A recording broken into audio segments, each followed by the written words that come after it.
필수 예제 8번입니다.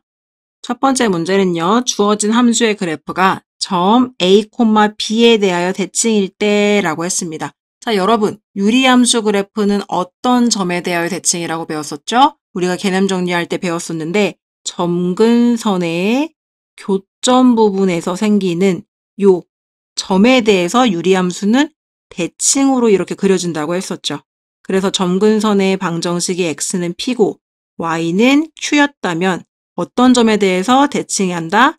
p, q라는 점에 대해서 대칭하게 된다라는 것입니다. 그러면 결국 이 문제는 어떤 점에 대해서 대칭입니까? 라고 했기 때문에 점근선의 방정식을 구해주시기만 한다면 쉽게 a, b의 값을 구할 수가 있겠죠. 자, 점근선의 방정식을 구하기 위해서 주어진 함수식을 정리해 보도록 하겠습니다.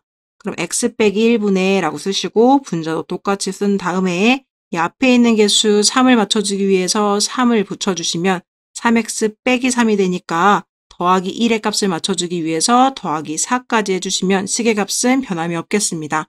그럼 이 친구는 나눠서 써주시면 이제 조금 익숙해졌으니까 한 번에 가도록 할게요. 자, 이 뒤에 있는 친구를 일단 먼저 써주시면 x 빼기 1분의 4가 될 거고요. 그 다음에 이제 이 앞에 남아있는 친구들을 처리해줘야 되겠죠.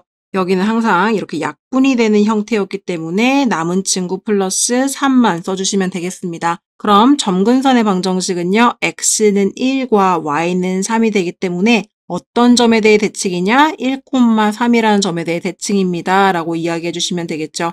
따라서 a 값은 1이 되겠고요. b 값은 3이 되겠습니다. a-b의 값은요. 1-3이 되니까 답은 -2입니다. 이렇게 작성해 주시면 되겠습니다. 그래서 점근선을 알게 되면은 우리가 어떤 점에 대해서 대칭인지도 알 수 있는 문제가 되겠고요. 자, 두 번째 문제도 한번 보도록 할 텐데요. 그 전에 판서 한번 지우고 들어가 보도록 하겠습니다.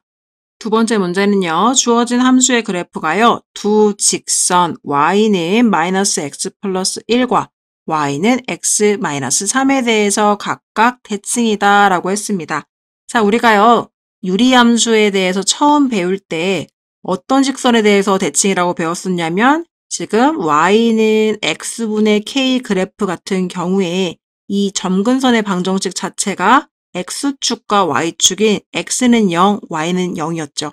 그럼 그랬을 때 그래프가 요렇게 그려진다는 것을 배웠는데 요거는 k가 양수일 때 그리고 k가 음수일 때는 이렇게 그려진다는 것을 우리가 배웠었는데요. 그때 말했던 것 중에 하나가 이 점근선의 교점이 되는 이 원점에 대해서 점대칭이라고도 이야기를 할 수가 있었고 이 대칭이 되는 점을 지나가는 기울기가 1인 직선 y는 x에 대해서도 이 그래프는 대칭이고 또 y는 -x라는 기울기가 -1인 직선에 대해서도 대칭이라는 것을 우리가 배웠던 거 기억하시나요? 그럼 이런 특징을 가지고 있는데 이 친구가 평행이동을 하게 된다면 당연히 이 1차 함수 그래프인 y는 x와 y는 -x도 평행이동을 하게 될 거예요. 자, 그렇게 해서 평행이동한 친구들이 지금 여기에 나와 있는 기울기가 -1인 1차 함수와 기울기가 1인 1차 함수가 되는 겁니다. 그럼 이해를 돕기 위해서 일단 이 친구들을 한번 좌표 평면 위에 표현해 보도록 할게요. 자, 그럼 이 첫 번째 친구는요. x절편이 1이 되는 기울기가 -1인 직선이기 때문에 한번 그려보시면 이렇게 그려질 거고요. 얘가 y는 -x 플러스 1이 될 거고 두 번째 직선은요. x절편이 3이고 기울기가 1이기 때문에 어떻게 그려지냐면 이렇게 그려진다는 것을 알 수가 있을 겁니다. 그러면 이러한 직선들에 대해서 대칭이라는 것은 결국 무슨 말이냐면 이 두 개의 직선의 교점이 발생하겠죠. 이 부분에 뭐가 생긴다? 점근선이 생긴다라는 겁니다. 다시 한번요. 왜 그러냐면 위쪽으로 올라가서 보시면 이 두 개의 대칭의 기준이 되는 1차 함수식의 교점이 0,0이었어요. 이 0,0이 의미하는 것은 무엇이었냐면 두 개의 점근선의 교점이라고도 볼 수 있는 거였죠. 이쪽으로 점근선이 있고 이쪽으로 점근선이 있기 때문에 거기 만나는 부분에 교점이 생긴 건데 그 점을 이 초록 색깔 직선들도 지나가 준 거잖아요. 따라서 다시 본 문제로 돌아오시면 이 두 개의 초록 색깔 직선의 교점 부분에 뭐가 생긴다? 점근선이 생긴다.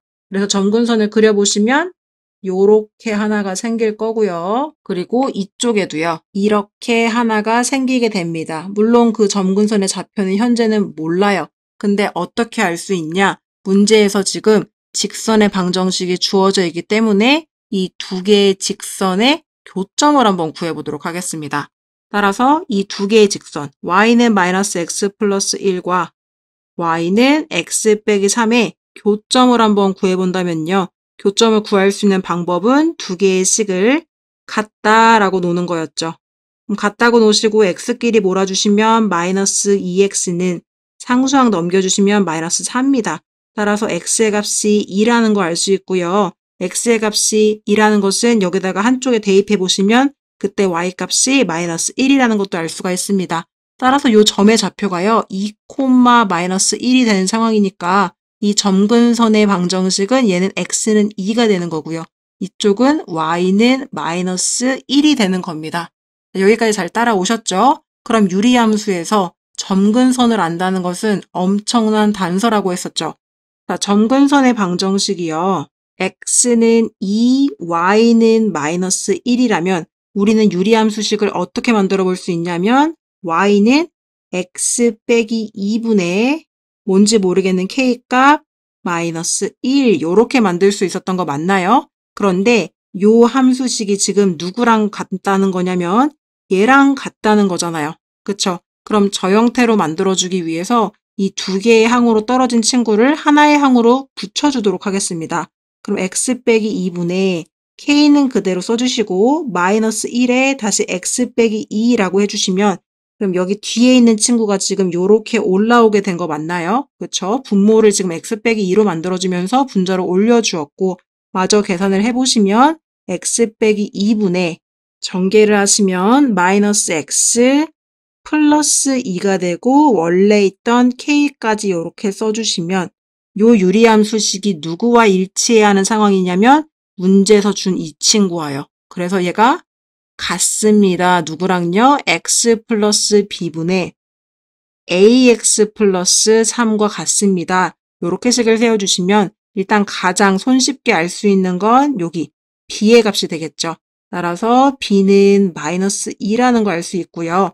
x 앞에 있는 개수가 지금 a입니다. x 앞에 있는 개수는 마이너스 1이라는 거 알 수 있고요. 우리가 놓았던 k라는 값은요. 상수항 부분이니까 2 플러스 k가 3이랑 같아야 해서 k 값은 1이 되겠습니다. 자, 문제에서 물어본 건요. a, b만 물어봤기 때문에 a, b의 값을 더해서 써주시면 마이너스 3이 되겠습니다. 그래서 중요한 것은 무엇입니까, 여러분? 점근선의 방정식에서 그 두 점근선이 만나는 교점 부분은 바로 이 유리함수 그래프의 점대칭이 되는 기준점이 되는 곳이고 그 점대칭 좌표인 그 0,0 여기선 지금 0,0이었던 거죠.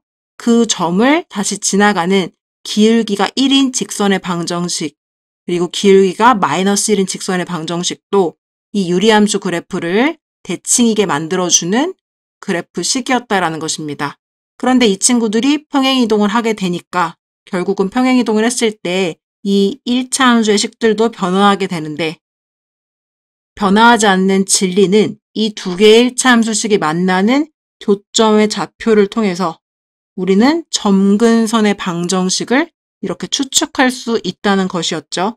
이 두 개의 교점은 어떻게 구하냐면 두 개의 식을 같다는 걸로 구할 수가 있었고요. 이렇게 알게 된 좌표를 통해서 2,-1이라는 점대칭이 되는 점도 알았고 점근선의 방정식인 x는 2와 y는 마이너스 1도 알았습니다.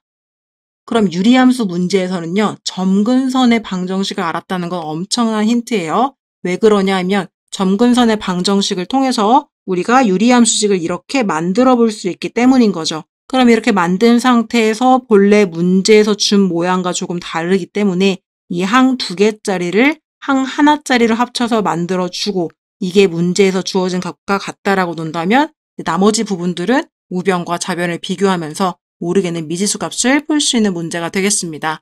그래서 다시 한 번 더 기억하실 내용은 이 개념을 잘 정리를 해주시고 이 부분이 헷갈리시면 개념 정리편으로 다시 돌아가서 다시 한번 공부를 하고 돌아오는 편이 좋을 것 같습니다. 잘 정리를 해보시고 유제 문제도 풀어보시기 바랍니다.